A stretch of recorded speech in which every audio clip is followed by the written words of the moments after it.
వడివడిగా ఉడికే రావమ్మా,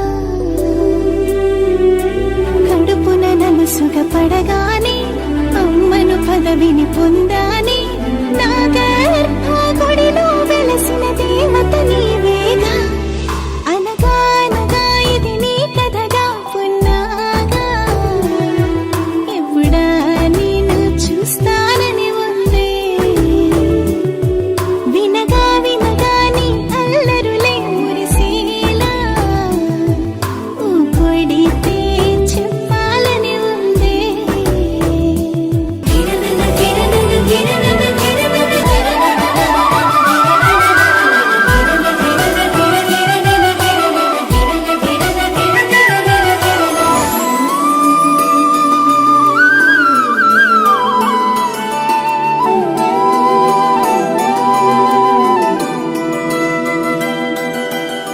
నడిజాము ఈ ఘడియో నా కన్నా నువ్వు లేచి, అమ్మా అని అన్నట్టు ఉలికులికి పడుతున్నా నా ముద్దుల సిరిమల్లి.